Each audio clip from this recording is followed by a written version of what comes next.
Hi everybody, my name is Zach and welcome to Camp TV. Are you ready for some summer fun? Me too!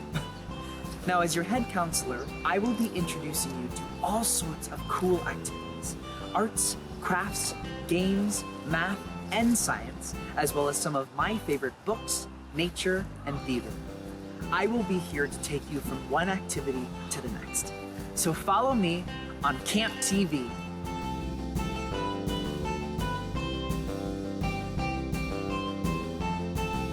This program was made possible in part by the Corporation for Public Broadcasting, a private corporation funded by the American people.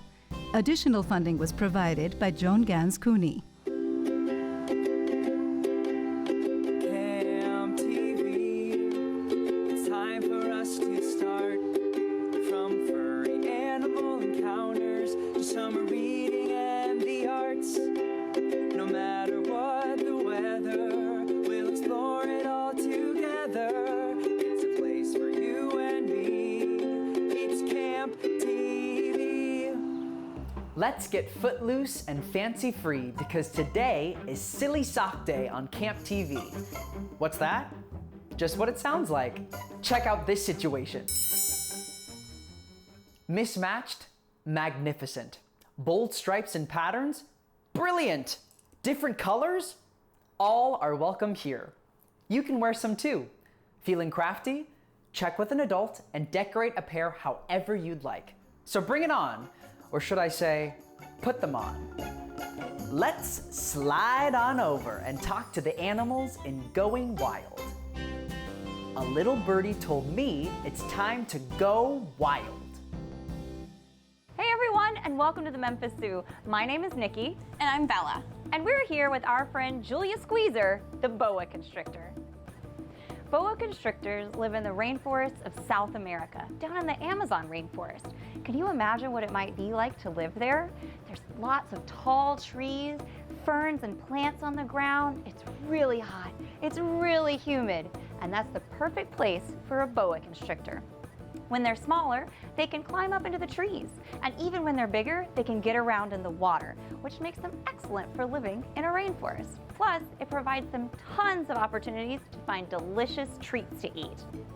In the rainforest of South America, Julia is going to be eating small mammals like mice and rats, as well as capybara, which are the largest rodent in the world. Delicious. I know, right? Here in the United States, we have a lot of snakes that also eat rats and mice, which is really important. Rats and mice can often cause damage in our homes, and they sometimes eat our food, and they also can spread disease, which we definitely don't want. So having snakes around helps to reduce the populations of those species so that we don't have a lot of damage or disease. Snakes have a couple of different adaptations that help them to catch their prey out in the wild. Now, I need you to do something kind of silly with me. I want you all to stick out your tongues. Can you smell anything with your tongue? Of course not, because we're not snakes. We use our noses, but snakes have a different way of smelling. They do have a forked tongue. If you take your fingers like this and then you split them apart, you can have a forked tongue just like a snake. And snakes have two sides to their tongue so that they can smell to the left and to the right. And that's so that they can see whichever way the mouse or rat goes, and they can still catch that item. That's right, so if they tasted a little bit more on this side, it means the snake's gotta go that way to find the mouse. A little bit more on this side, that tasty snack's this direction. What happens if they tasted equally right down the middle? You got it, dead ahead. Go straight forward for today's dinner. Yes, and they do have a special organ that they have to keep putting their tongue back into the roof of their mouth, and that's how they can tell what they're sensing. It's almost like the snake version of smelling. Now that organ's called a Jacobson's organ, and a lot of other animals have it too. Giraffes have it, even a house cat has it. We don't have it though, so we have to use our noses to sniff out where we're going. So how would you catch a mouse or a rat if you didn't have any hands? Instead, they have to use parts of their jaw to take their prey back into their mouth and get it down to their stomach. So they actually, if you feel right here, your jaw is connected. It's all hard bone. But snakes have a little bit of a slit right here that opens up by a stretchy ligament. And they can open up their jaw just like this, and then they can use it like hands to walk their prey backwards down their throat. And then their stomach muscles can take over and they can eat their prey that way. Speaking of their muscles, snakes have a lot of muscles, specifically boa constrictors. They are called boa constrictors because they constrict their prey. So if you give yourself a big old hug right now, this is what it feels like when a boa constrictor is hugging their rat or mouse that they're going to eat. They hug them really tight, and that way their prey can't get away from them while they walk it back down their throat. Now, that's how a snake can eat such big prey. They can eat something about 3 times the size of their head. If we had the same adaptation, we'd be able to swallow a watermelon whole in one gulp. So of course, snakes don't have legs, which is what most people think makes a snake. But that is not actually what makes them different from other reptiles. There are things such as legless lizards. So what on earth would be the difference between a snake and a lizard without legs? Well, there's a couple things you can look for from a safe distance. First of all, everyone reach up and feel your ears. You have something called external ears. That means your ears are on the outside and we can see them. Lizards have external ears, but snakes do not. So a snake can't hear the same way that you and I do, but they feel through vibrations. That's the snake version of hearing. So you are big, you are not food. So as you're walking around in your yard or through a park or on a hiking trail, those snakes that are around can feel you coming, and they're probably gonna slither out of your way. But if that snake happens to be in the path and you really need to go that direction, from a safe distance, several feet back, just stomp your feet a little harder to make yourself feel even bigger, and I'll bet that snake's gonna go the other direction and leave you alone. Now there's something else that makes a snake unique from a lizard, and that has to do with their eyes. Yes, definitely. So if we look at a snake, we're gonna see that they're not really blinking. They just kind of stare at you. And when they stare at you, it's not to be rude, it's just because they don't have an eyelid. You have an eyelid and it goes up and down, you can blink, and that's so that your eyes stay clean in case anything gets into them. But snakes don't have that eyelid. Instead, they have a special clear scale that covers their eye. So even when they're asleep, their eyes are open. So since snakes have their eyes open when they're awake and asleep, never get into a staring contest with one, because you're gonna lose every time. Now, even though you can get boa constrictors as pets, that probably isn't the best idea. Many reptiles that are in the pet trade are taken from the wild and then sold as pets. So it's really hard to know if it's coming from a reputable source that keeps wild things wild. The question you should ask is not, does it make a good pet? Probably what you should ask is, will I be able to get it out and interact with it in a way to keep it safe and keep me safe? And all of those things go into the research that it takes before you even think about bringing an animal into your home. But once it's there, that's a lot of work too. Yeah, I mean, boa constrictors can live to be 30 years old. That's a really long time. Do you even know where you're gonna be in 30 years? I certainly don't. Now there's one question we get about every animal every time we have it out and about, no matter what species it is. Does it bite? Yeah, that's a pretty frequently asked question. And the truth is that anything with a mouth and teeth can bite you. Are snakes slimy? That's a great question that a lot of people want to know. People see snakes and see that they're shiny, and they assume that they feel slimy. But really, snakes are dry. You can feel their scales, which are protective skin that helps protect their bodies as they're slithering around on the ground. They don't live in water most of the time, and even those that do, don't absorb it into their skin. So a lot of people think of the feeling of a frog or a toad when they're thinking of a snake, but they feel completely different. Another common question we get about snakes and several other animals that we get to work with, is it venomous or is it poisonous? Yeah, that's a really good question because there's a huge difference between being venomous and being poisonous. For the most part, snakes are venomous. And that means that they take their fangs and they inject a venom into you and it makes you sick. Julia here isn't venomous, but we do have some snakes in the United States that are. So it's always best to give them their space and distance. If an animal was poisonous, it means that you would have to touch it and then get it in your mouth and then you would get sick. These are both defense mechanisms, but they work a little bit differently. Today we learned all about Julia Squeezer, a boa constrictor who comes from South America. Thank you all for joining us and learning all about our friend Julia Squeezer, the boa constrictor, why snakes are so important, and ways that we can help them from the comfort of our own home. We'll see you next time, everybody. Bye. Nice to see you back. Who's ready for today's Zach Challenge? This guy. Over there, a pile of silly socks. Over here, your head counselor with bare feet. How many socks can I put on my right foot in 15 seconds, you say? I'm glad you asked.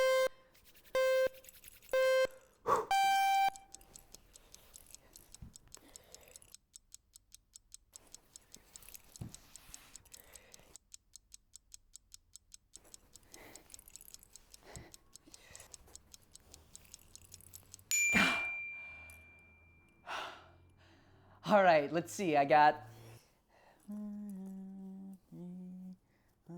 4 socks. That's the way.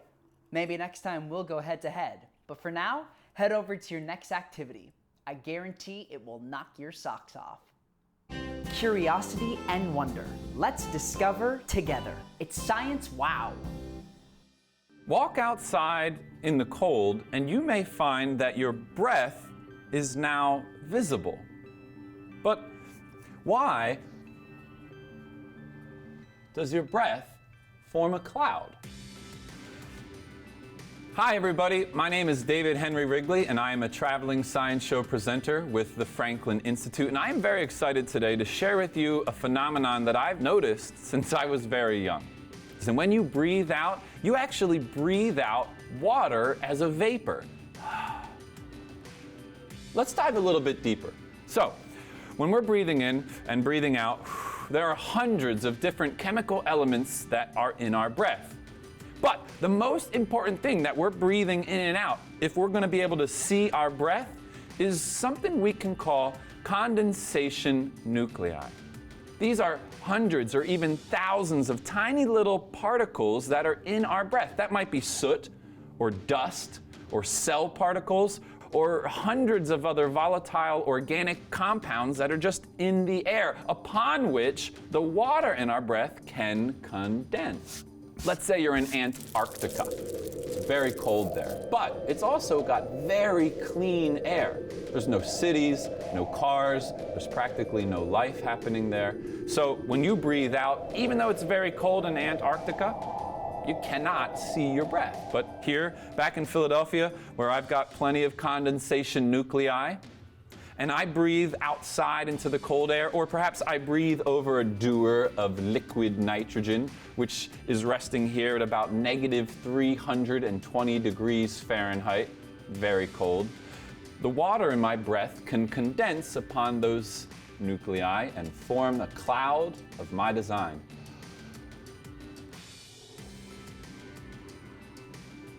Now that's cool. Spark of Science, signing off. Music, dance, magic, and more. Step right up to center stage.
Arts and crafts?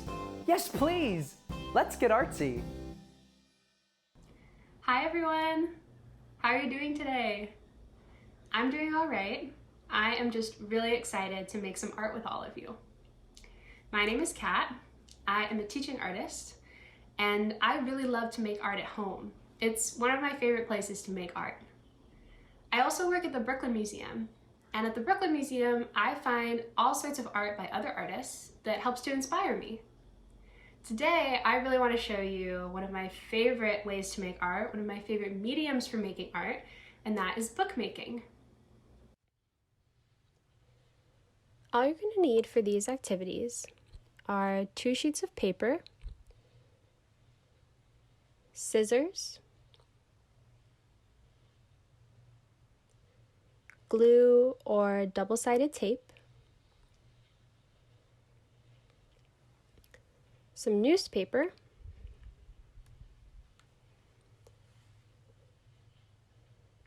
a black marker, and then other colored pencils or markers or whatever you want to use to decorate.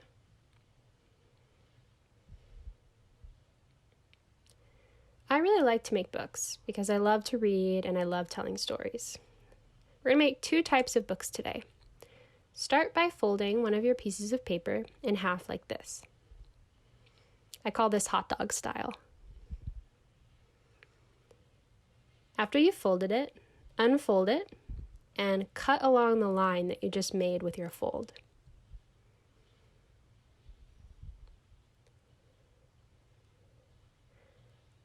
Then we're going to set one half of the paper aside and we're going to fold the other one in half.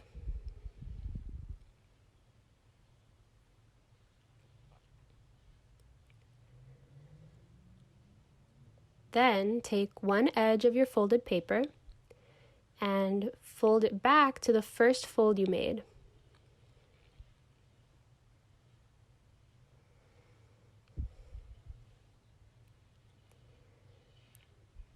Then flip your paper over and do the same thing on the other side.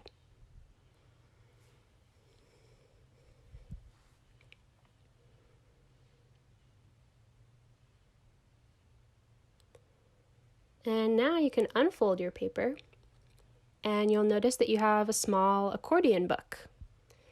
It's because it looks a little bit like an accordion.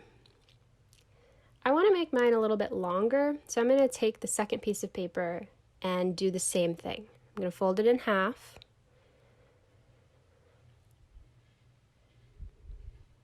And then I'm going to fold each side down to that first edge.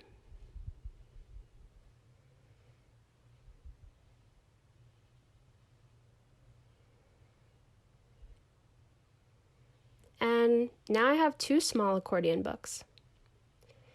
I think I want to attach them to make one long one. And I'm just going to use some double-sided tape for that. So first I'm going to line up which pages are going to attach to one another. You'll want the 2 ends to just meet up. And then I'm going to put my double-sided tape along the edges of one side.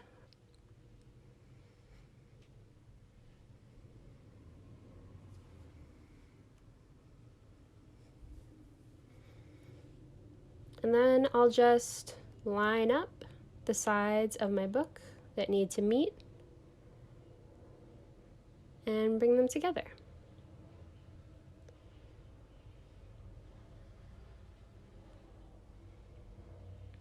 Awesome! How's your book looking? I think mine looks okay.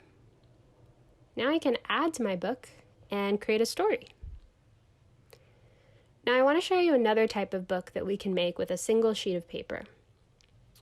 For this one, we are going to start by folding the paper in half again, but the other way, hamburger style.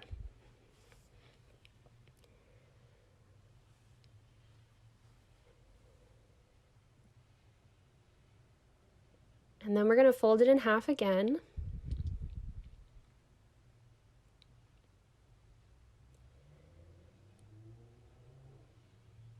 And then one more time.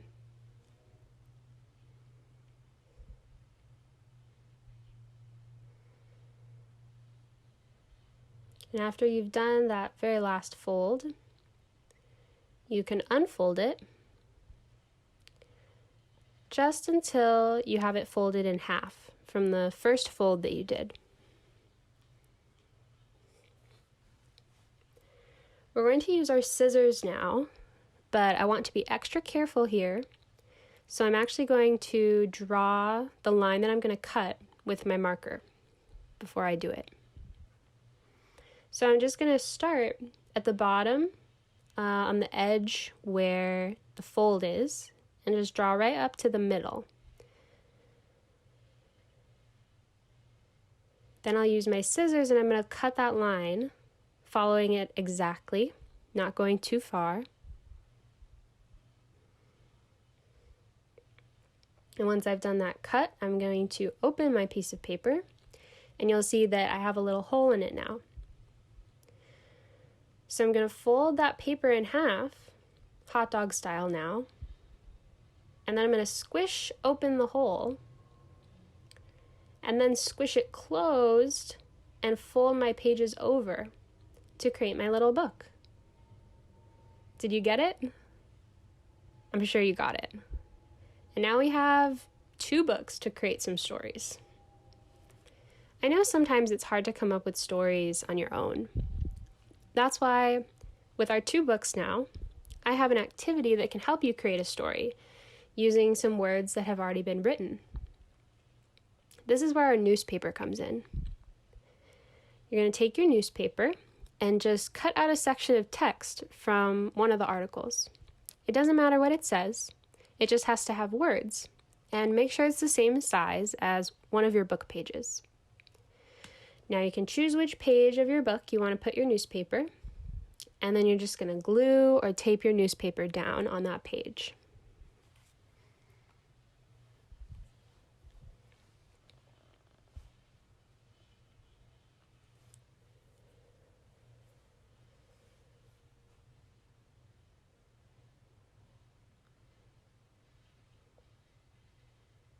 And then once I've stuck my newspaper down, I'm going to take my black marker and we're going to create what's called a blackout poem. I'm going to read the text and look for words or phrases that I like. I'm just going to make boxes around those words or phrases. And then after I've chosen all my words or phrases, I'm going to black out the rest of the text, just coloring it in.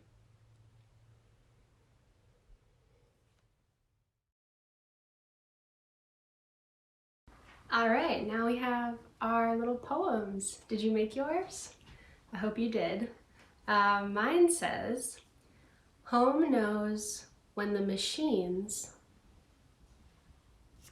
I have to finish the story. So on these next few pages, now I can write my own story, or I can keep using my newspaper to create more of a poem, whatever I want. Cool, well, I hope you enjoyed making these books with me today, and I hope you have fun making lots of books and lots of art at home. Bye! Jump, dance, play. It's time to get active. Let's move. Hey everybody, today we are going on a mission, and the mission is to complete a list of fun activities. You can do them in any order as long as you complete them all.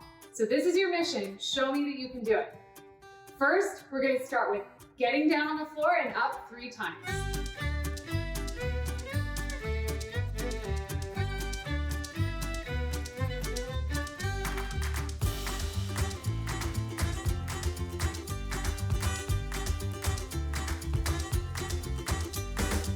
Next is 5 sit-ups.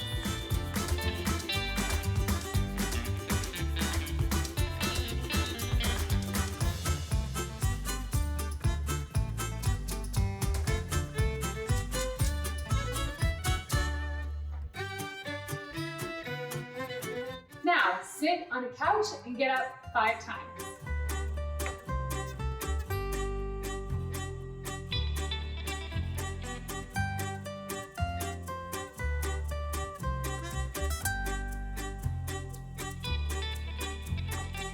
Do 5 tricep dips.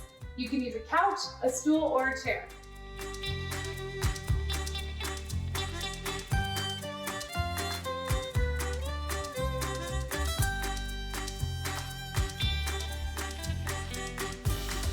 Now, touch 4 walls.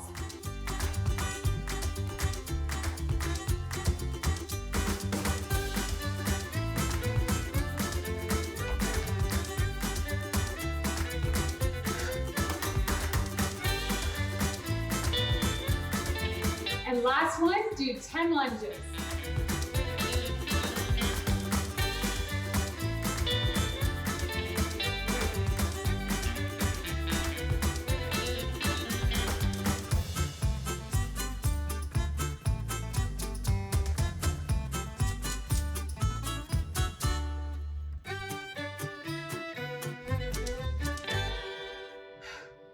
Great job. See, I told you that mission was possible. Arts and crafts? Yes, please. Let's get artsy. Hi, welcome back. You know, while you were gone, I started thinking about Silly Sock Day, how much joy it brings us Camp TVers. But what about the socks themselves? Let me explain. So I've been pretty focused on the single socks, ones without their soulmates. Don't you think they must feel a little lost? I mean, after all, these socks had a very clear purpose in life. Be the right sock to the left or the left to the right. And now they're just stuffed in the back of a drawer, jealous of their friends still out there doing what they do best. Don't you think they deserve a little better? Let's give these single socks a second chance. A makeover, if you will. So, I present to you, Sammy the Socktopus. If I can do it, you can do it. Ask an adult for an old tube sock and the following: some pillow stuffing, a rubber band, some scissors, and a marker or googly eyes. First, put some stuffing into the top of the sock and make it into a ball.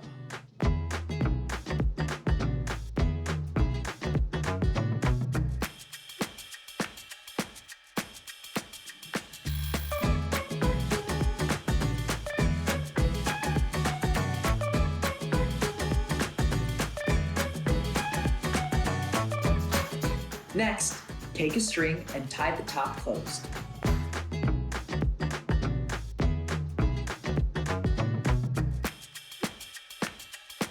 Next, very carefully, or with the help of an adult, cut the long part of the sock in half, and then that half in half, and then that half in half for a total of 8 legs, or tentacles.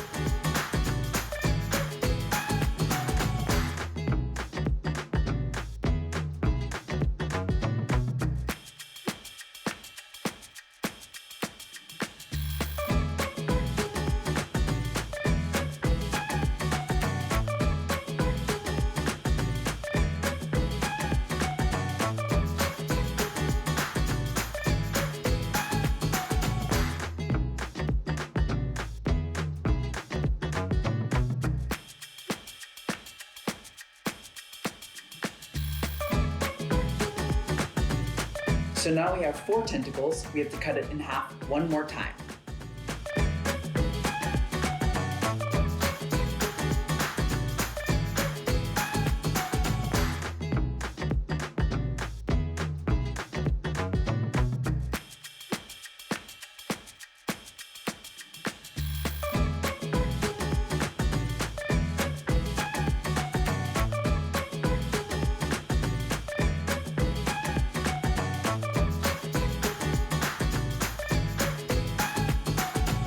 And lastly, draw on some eyes or put on the googly eyes.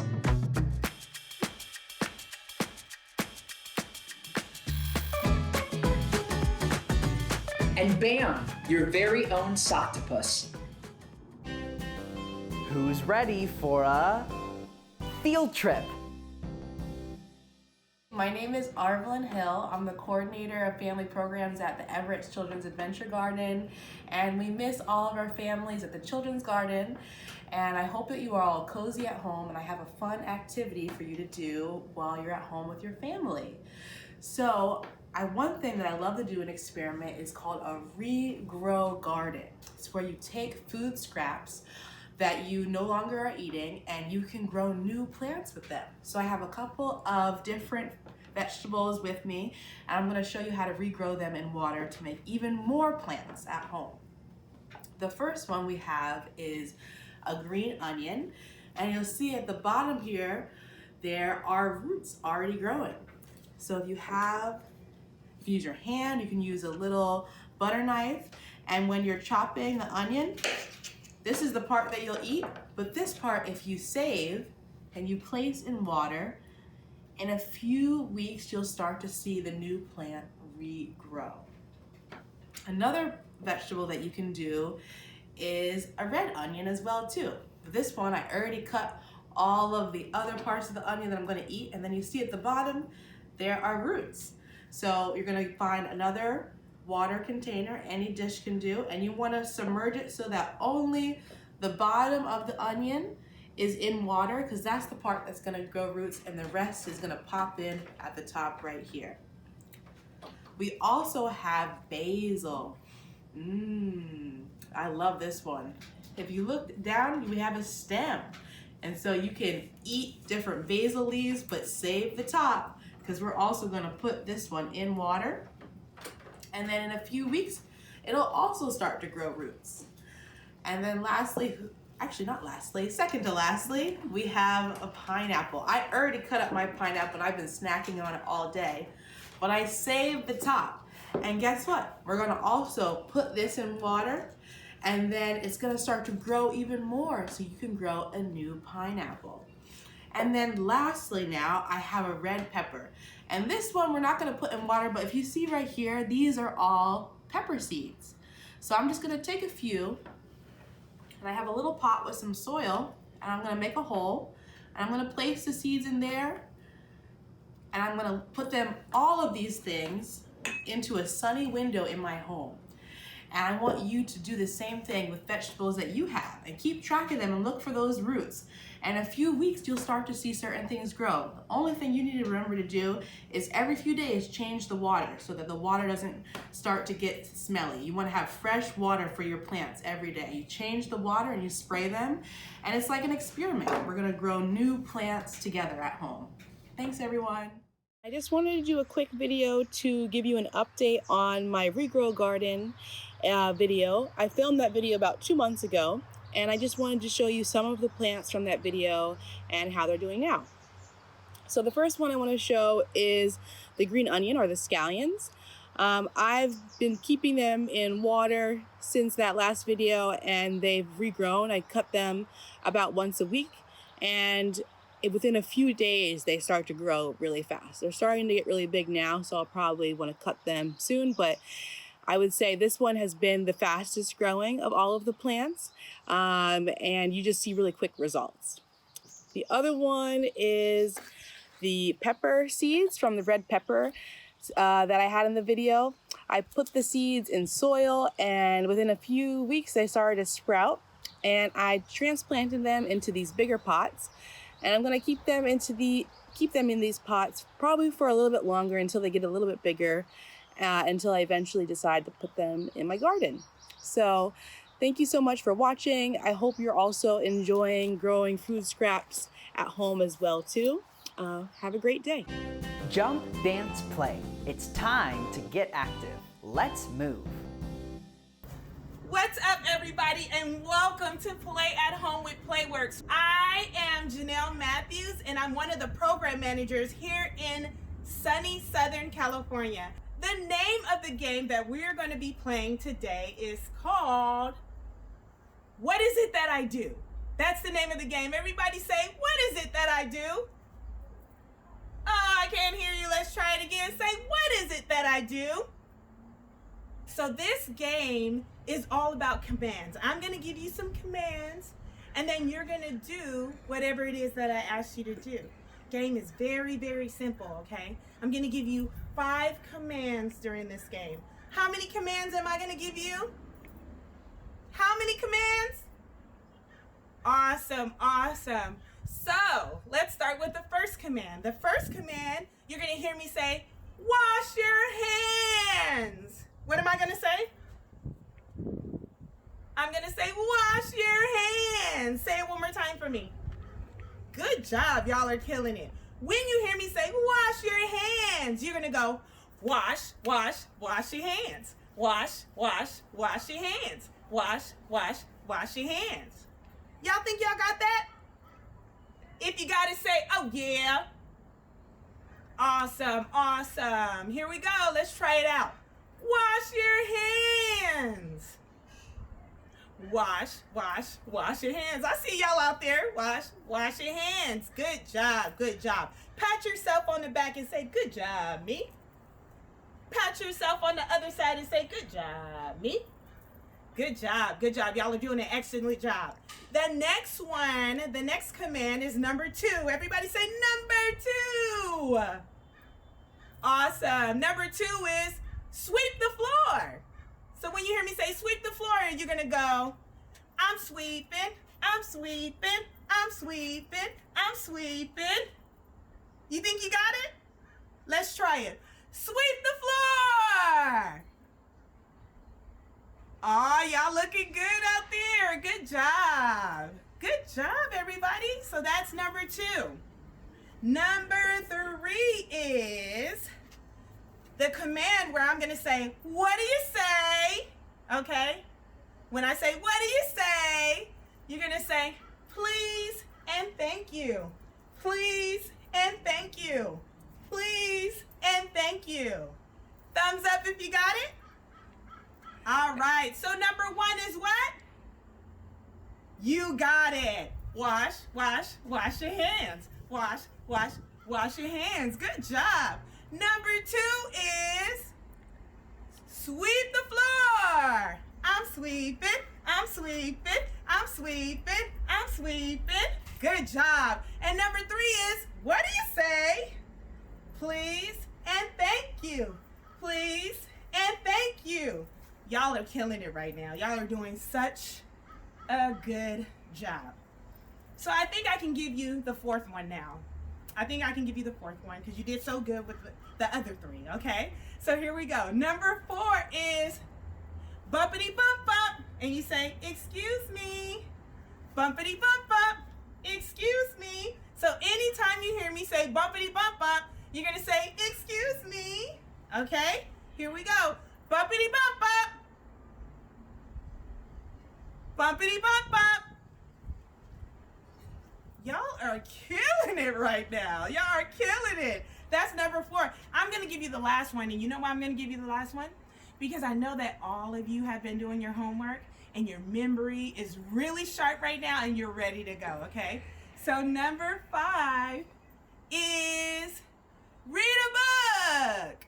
Okay, so I'm gonna say read a book, and you're gonna go, I like to read it, read it. I like to read it, read it. I like to read it. You got that one? Sounds like a familiar movie, huh? I know, I got it from there. All right, here we go. Time to read. I like to read it, read it. I like to read it, read it. I like to read it. That's number 5. Y'all think y'all got all of them? I said, do you think you have all of them? If you got them, say, I got it, coach. If you got all of them, say, I got it, coach. Awesome, awesome. Here we go. Wash your hands. Wash, wash, wash your hands. Wash, wash, wash your hands. Wash, wash, wash your hands. Sweep the floor. I'm sweeping. I'm sweeping. I'm sweeping. I'm sweeping. I'm sweeping. I'm sweeping. I'm sweeping. I'm sweeping. What do you say? Please and thank you. Please and thank you. Please and thank you. Bumpity bump bump. Excuse me. Bumpity bump bump. Excuse me. Wash your hands.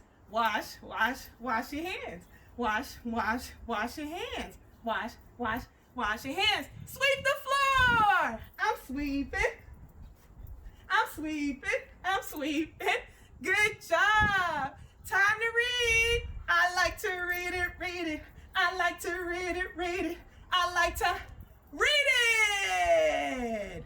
Oh my gosh. Oh my gosh. Y'all are doing such an amazing job. Pat yourself on the back again and say, good job, me. Good job, me. Pat yourself on the other side and say, good job, me. Oh my gosh, y'all did such an amazing job playing this game today. Just thinking about all the different commands like washing your hands and sweeping the floor and reading, right? When you think of all those things, A lot of times, those are the things that our parents tell us to do, right? And when they tell us to do it, we do it because we're well behaved and we listen, right? Exactly. Good job, everybody.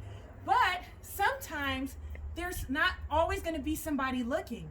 Sometimes you have to learn how to do those things on your own, right? When nobody is looking. That's called personal responsibility, right? So we want to make sure that even when nobody is looking, that we're washing our hands. And even when nobody is looking, that we're making sure that we're reading. And even when nobody is looking, we're saying please and thank you. Ready for some math that counts? Count on! Critical thinking involves so many things like observing, reflecting, and problem solving. These are skills we use from day to day. To me, thinking is fun and also important, I must say. That's what I tell my 3 Ps in a pod practically every day. Hey, what are we waiting for? Let's get today's lesson on its way. Whoa, hey friends. What's up, guys? I hope you're ready to hang out today. I think you should grab some paper because we are going to talk about back families. Hey guys, welcome to another episode of Critical Thinking with me, Miss Crystal. So, today we're going to be talking about triangles. Cool, right? In families. Yeah, matter of fact families. Get it? Matter of fact families. So funny sometimes. Anyway, so have you heard of a fact family? They're really cool. It's kind of like how they work together because families, work together. So if you think of it like this, you get this triangle, right? And in the triangle, you can move around. Up, you can come down. Well, in a fact triangle, in order to go up, you need to add.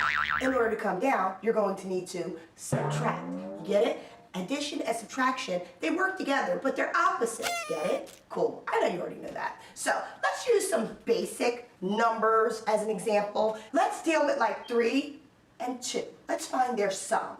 And those of you out in math who knows what sum is, when we find the sum, that means we're going to add. All right, cool.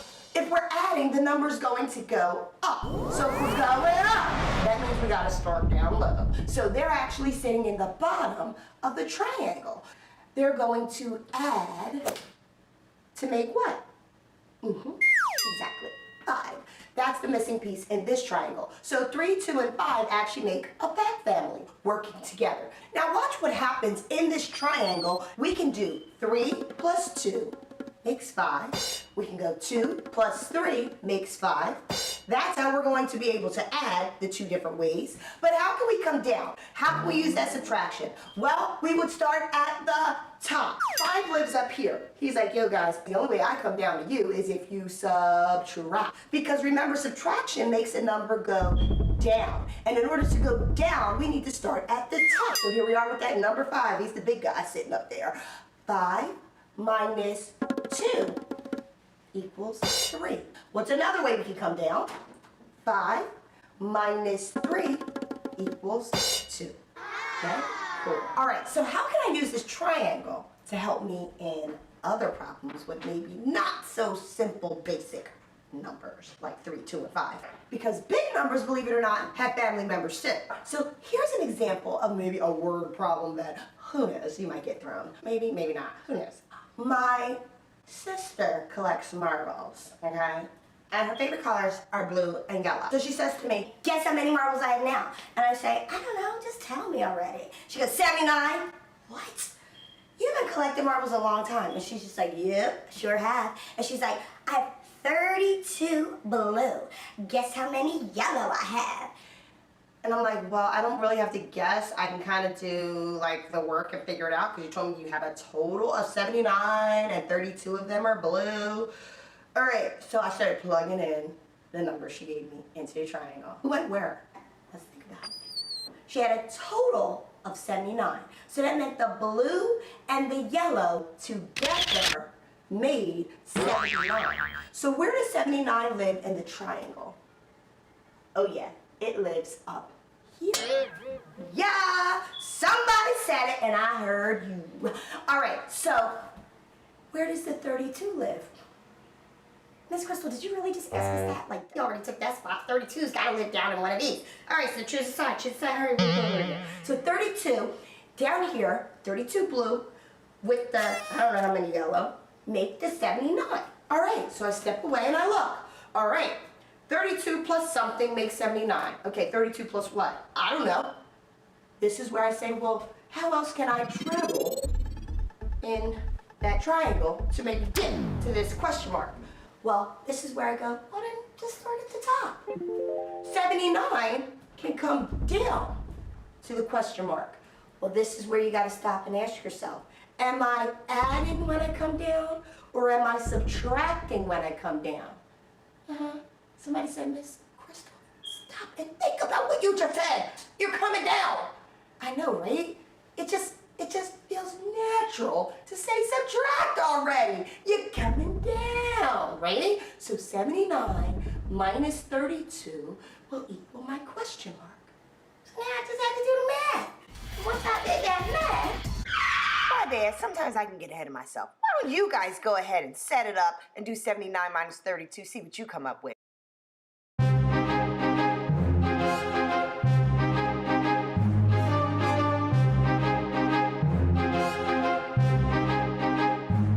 Sweet. Now back to my story. of 79 of minus 32. I looked at my sister. I said, sister, you have 47 yellow. She was like, how do you figure that out? You didn't even count them. I said, I did the math. Anyway, it really is very useful. So, why not give it a try? Triangle. Why don't you try it? You get it? Triangle, give it a try? Yeah. I'm so funny sometimes. On another note, I'm proud of you. You get it? The other note, did you hear it? I'm not as funny as I thought. Carry on, I really am proud of you. and you just for trying. So, thank you once again for joining me, Miss Crystal, for some more commercial thinking.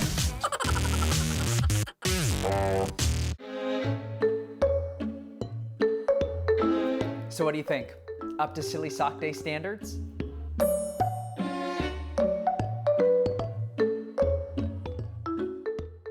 Daytime or nighttime, it's always time for story time. Since we're nearing the end of our camp day, I thought it'd be nice to kick up my feet and read one of my favorite books from childhood, Fox in Socks by Dr. Seuss.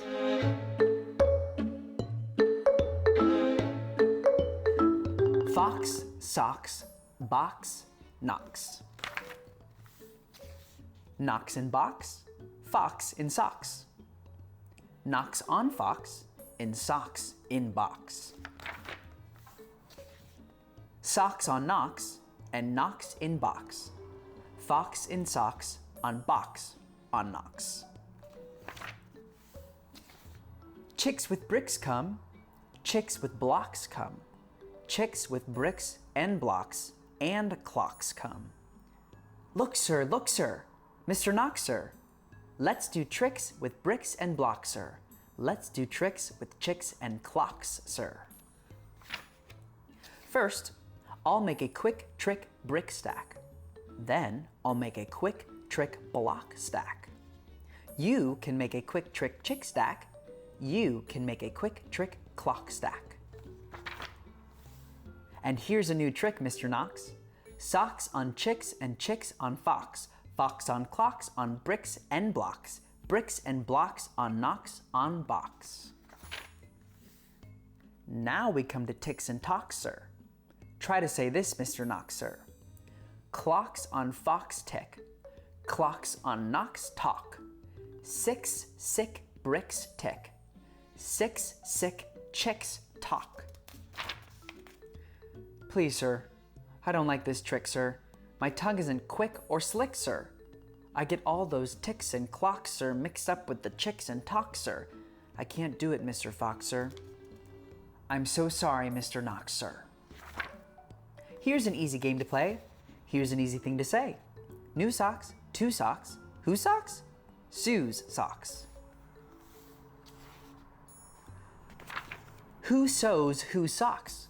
Sue sews Sue's socks. Who sees who sew? Whose new socks, sir? You see Sue sew Sue's new socks, sir. That's not easy, Mr. Fox, sir. Who comes? Crow comes. Slow Joe Crow comes. Who sews Crow's clothes?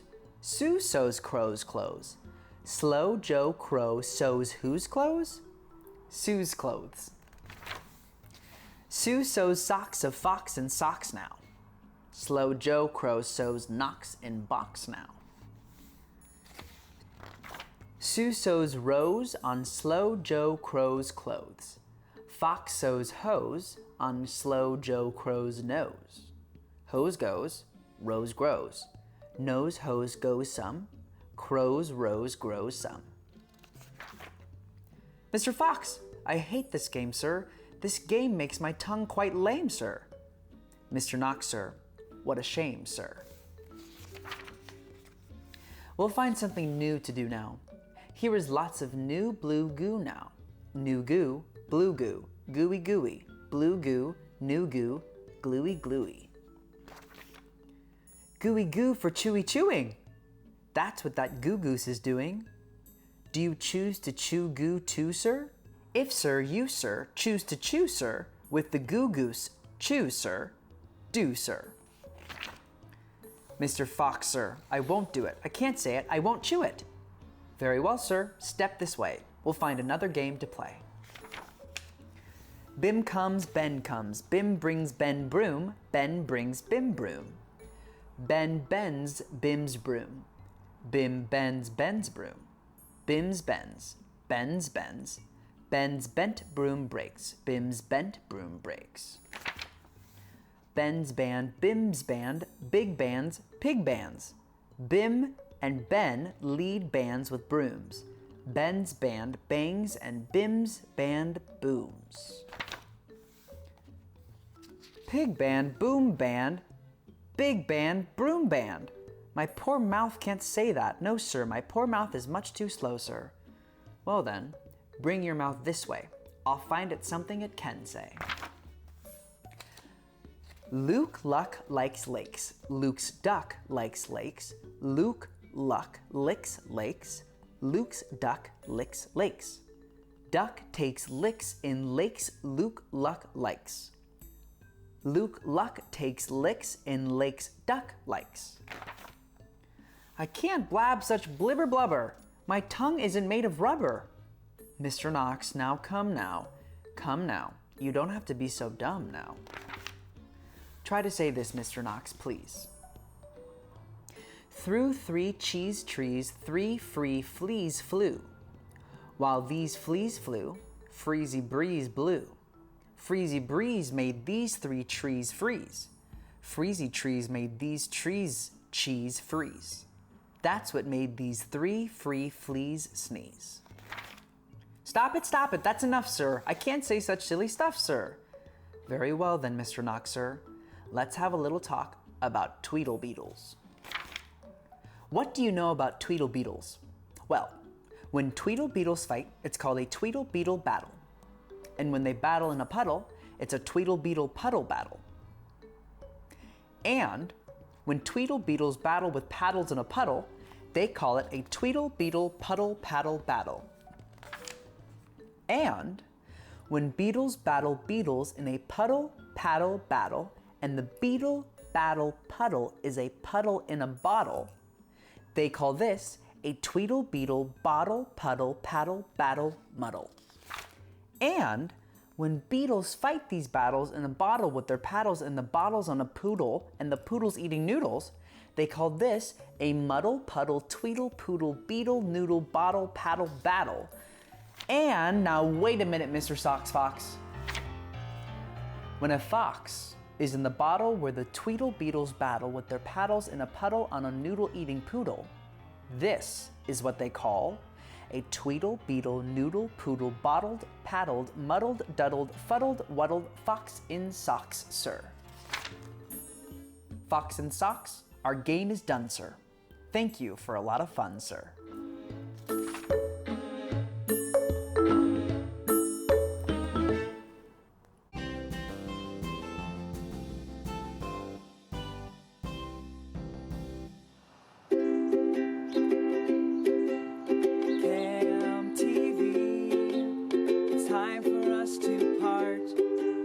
From furry animal encounters to summer reading and the arts. No matter what the weather, we'll explore it all together. It's a place for you and me. It's Camp TV. This program was made possible in part by the Corporation for Public Broadcasting, a private corporation funded by the American people. Additional funding was provided by Joan Gans Cooney. Content provided by these institutions.